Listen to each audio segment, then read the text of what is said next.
big Hollywood shakeups, changes, and Hollywood altering direction, as they do all the time, the future of the DC Films universe is once again in new hands for the third time since the flop that was Green Lantern. Mm-hmm. This doesn't bode well once again. I mean, like you knew it was happening. Like it had to happen. Yeah. At least they got someone who can make a movie on a smaller budget. That's good. Mm-hmm. Like that's the obvious reason they've gone for what's his name? Is it Walter Hamada? Yeah, Walter. Yeah. Yeah. Like the obvious reason they've gone for him from New Lines because he did It and The Conjuring, and The Conjuring's made $1 billion. So their thought plan's pretty obvious. I just hope he listens to John's more. And it's like, right, you're the comic book guy. You know what you're doing.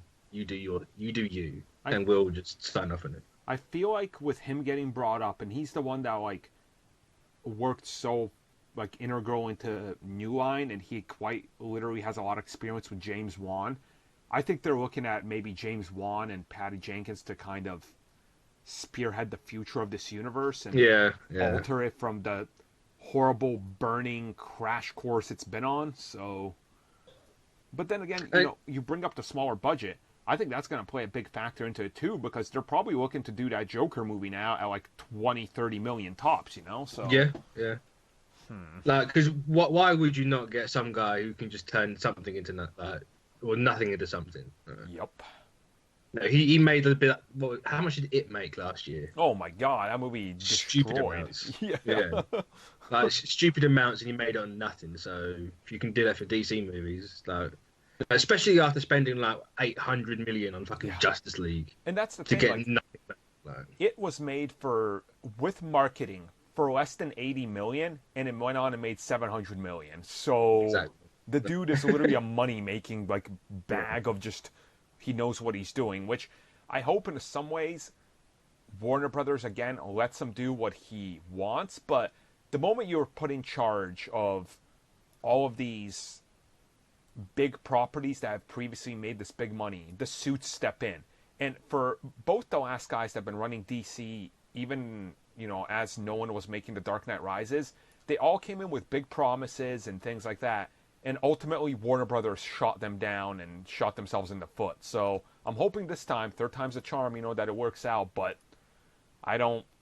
Well, I think they will, because there was that whole thing of Warner Brothers wasn't happy that Time Warner, whatever which way round it was, they weren't happy that they kept Snyder on. Mm-hmm. It's kind of like, well, you're the bigger one. You could just like tell them to get rid of him. But I think hopefully this time it's like, right, well, just do your thing, as long as it matches up with what John says, or as long as you listen to John's a bit more, you'll be fine.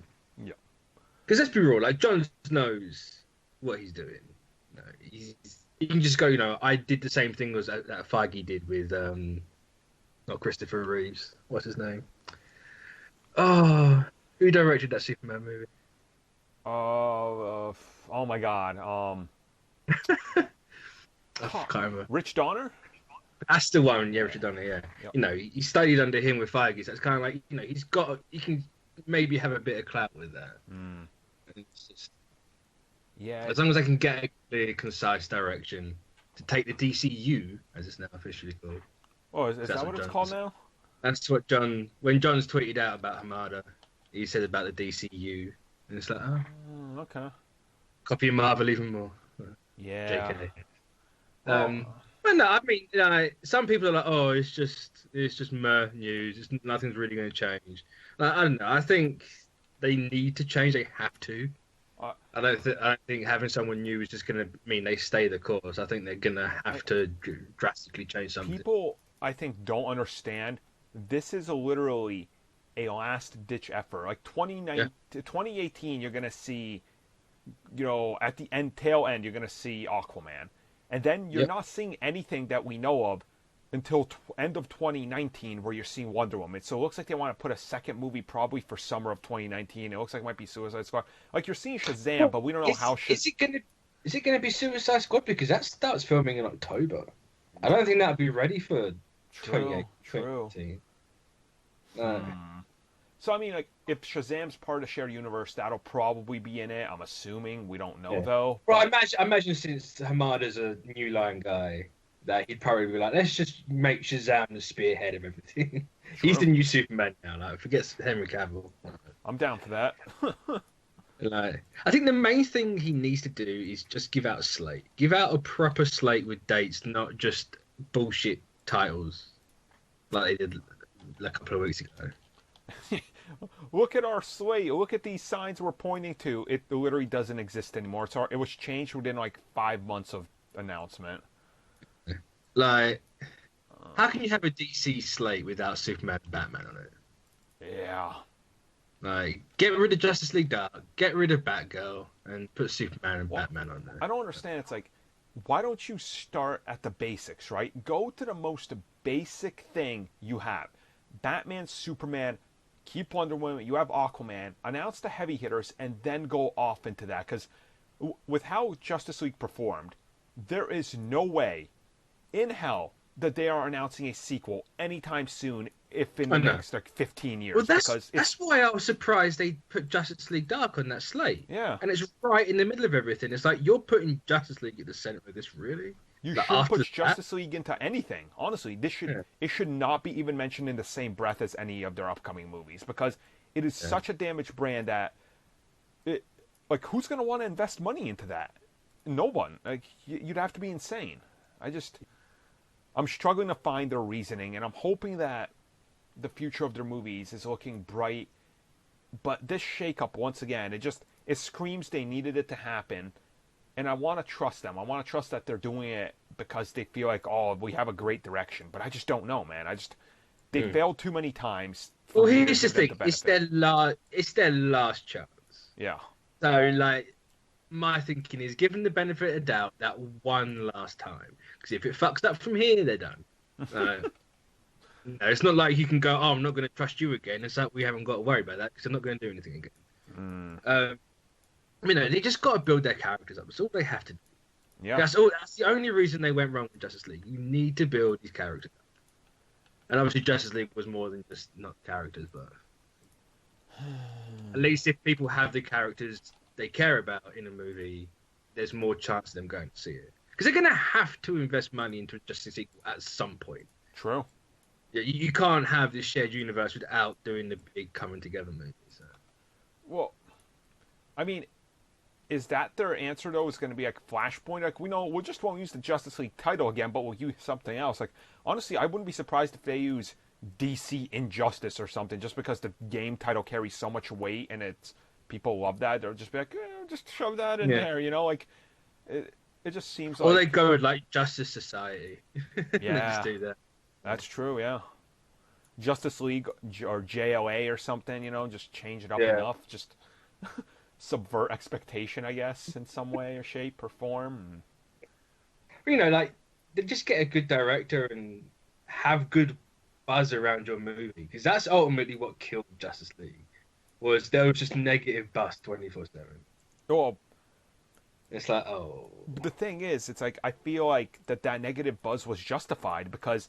I mean, sure, yeah, but, like, Marvel must have behind-the-scenes drama as well.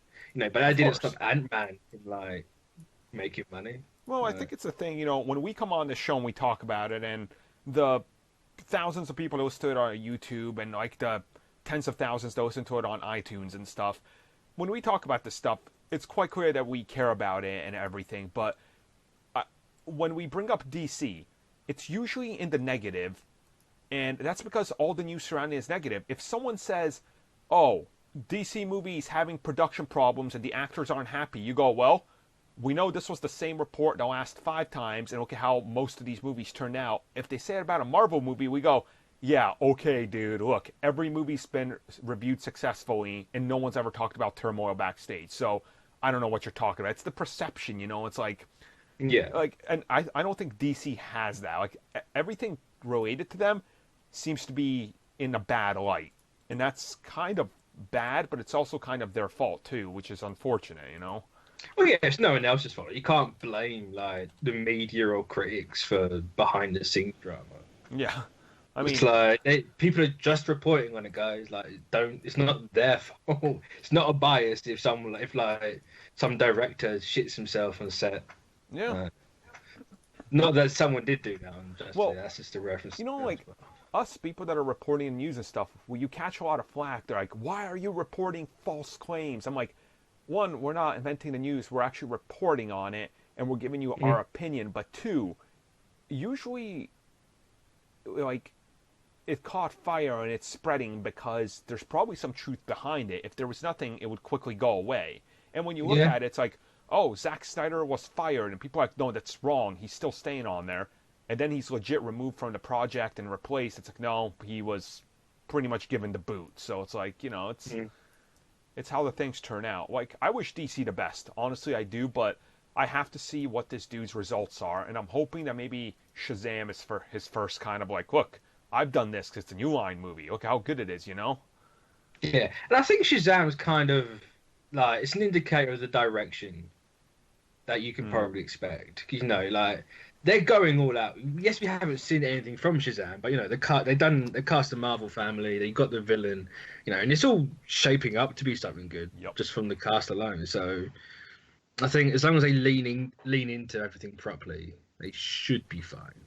Yep, I agree. I mean, we'll be talking more about this as the year goes on, because I'm assuming by San Diego we're gonna have to know at least something of the future of the DC universe. So, yeah, I mean, it's a perfect chance. Like, true. They got a fresh slate now. Well, they're not really a fresh slate, but they can put everything behind them and just start again and just push forward. The ball is in their court now. Don't punt it out of there, or I don't know, rugby it, or whatever the terminology is. Don't rugby the ball. Don't rugby the ball. Quote me on that one, DC. Put that on the cover. No,